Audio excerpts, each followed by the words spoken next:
gjithë buxheti i kryeqytetit është i ndarë deri në 5 kategori ekonomike, sipas të cilave në vlera të rrumbullaksuara u njoftoi. Në kategorinë e pagave dhe mëditjeve për vitin fiskal 2026 janë 48,3 miliard euro për këtë kategori. Kategoria e madhe të shërbimeve ka vlerën prej 32 milion, shpenzimet e komunalive 3 milion e gjys, subvencionet dhe transferet 6,8 milion dhe investimet kapitale 6 milion e 800 mijë.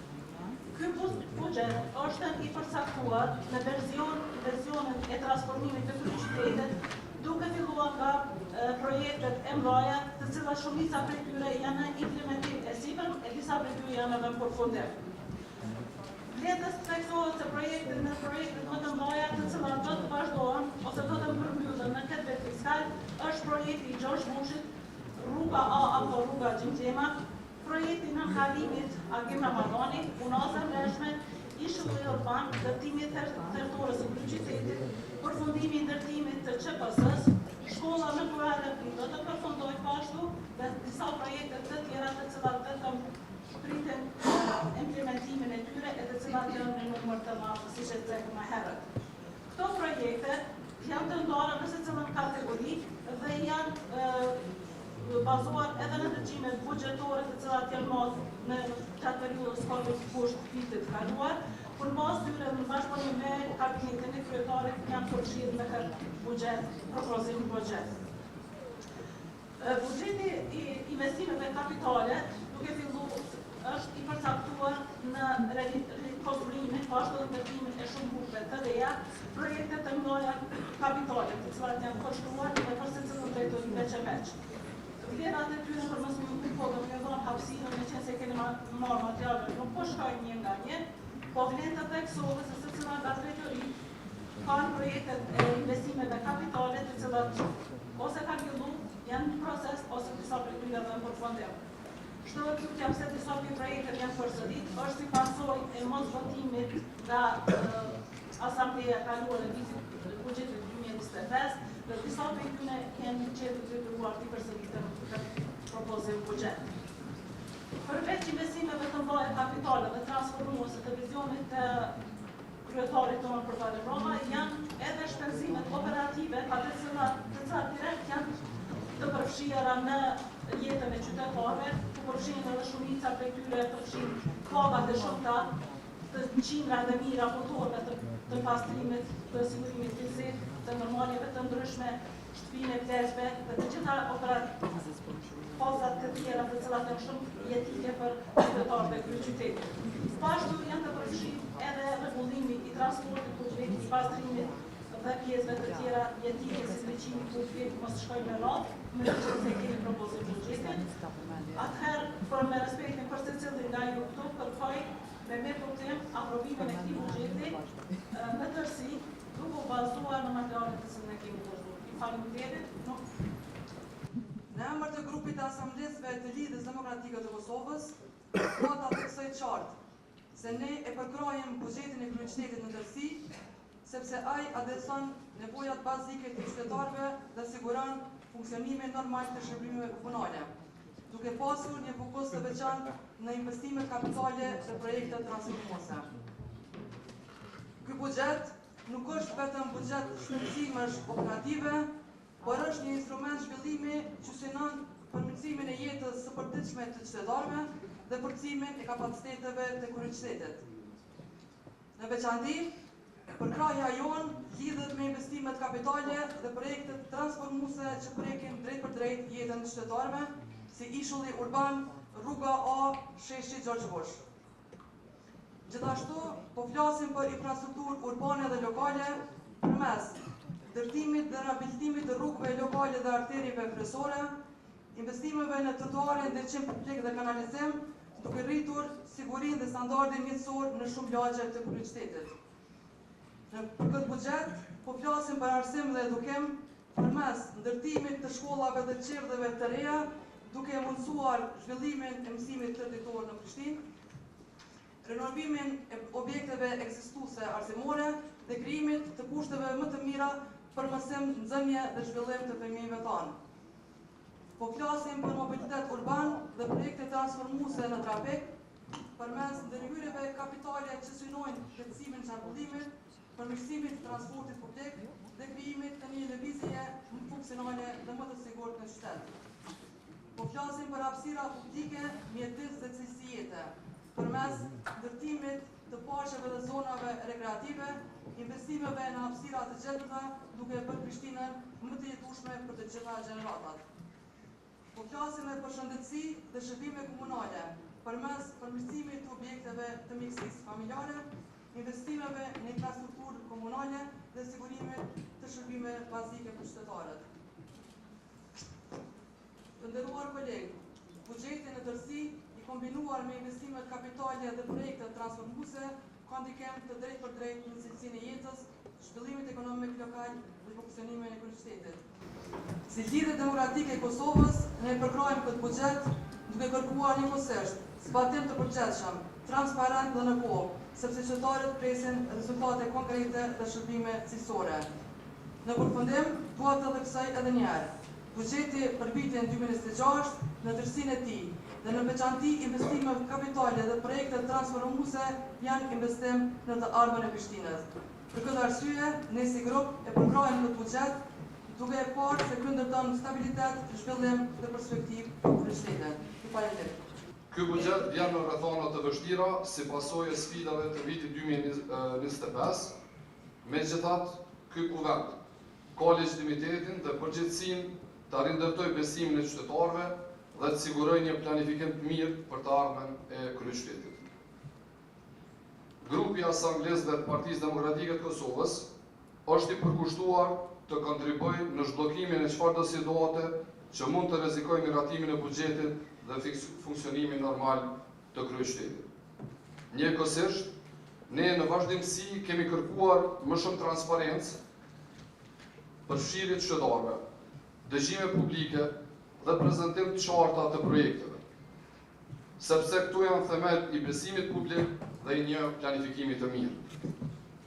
Asamblesët e Partisë Demokratike të Kosovës do të veprojnë me maturi, përgjegjësi dhe gatishmëri për të kaluar dallimet, gjithmonë në interes të kryeqytetit dhe qytetarëve të saj. Ajo që i duhet sot qytetit është stabilitet, vendimarrje mençur dhe përgjegjësi institucionale për të çuar përpara Prishtinën. Koha është për Prishtinën, për te dallimeve, Prishtina është e jona.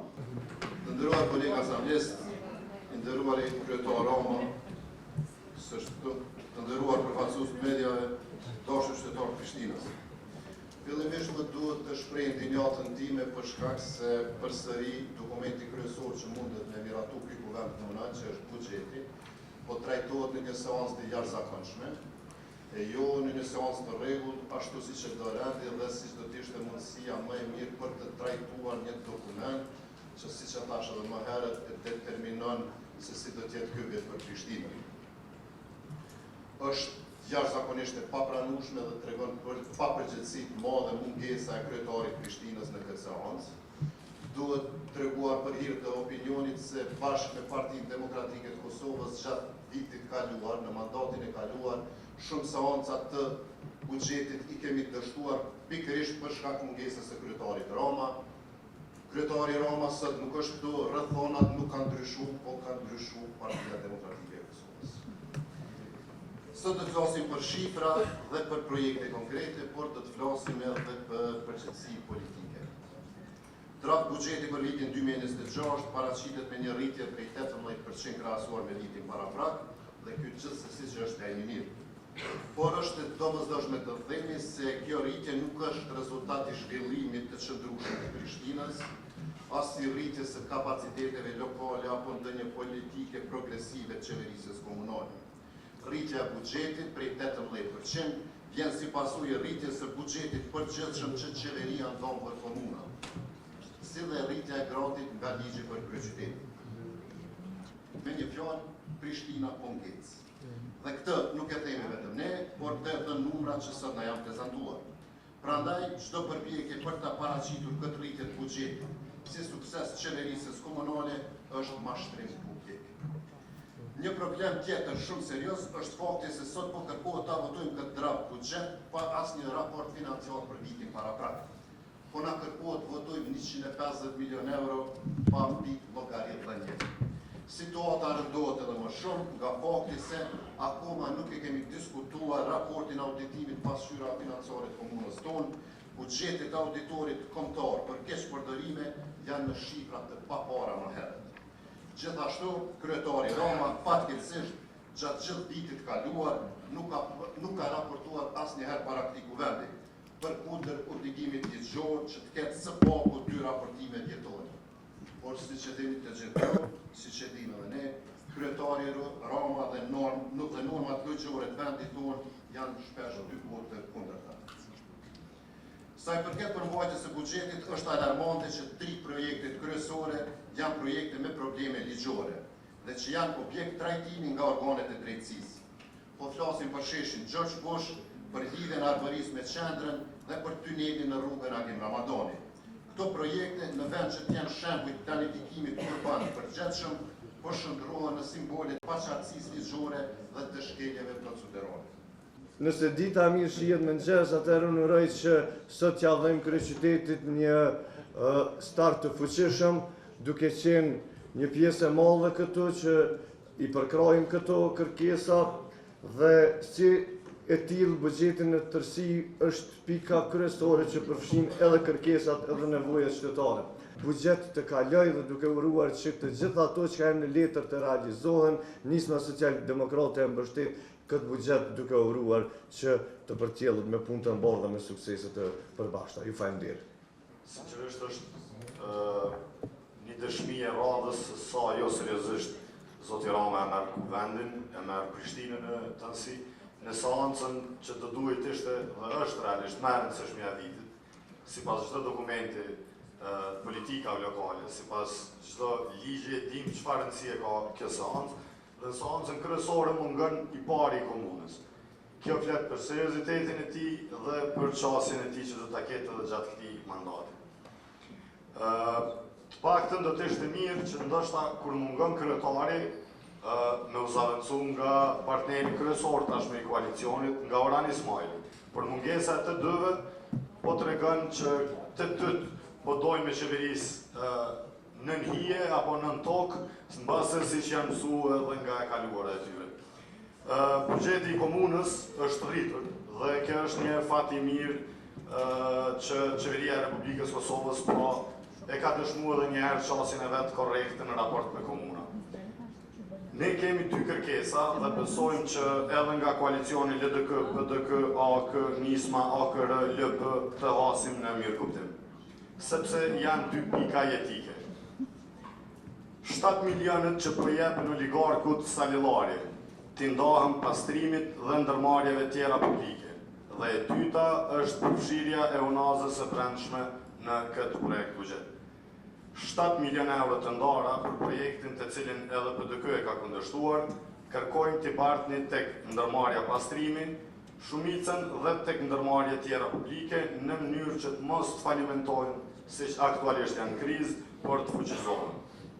A është më mirë që këto miliona të destinohen për grumbullimin e mbeturinave që e kanë mbuluar qytetin, apo t'ia dhurojmë 7 milion euro oligarkut Salillari.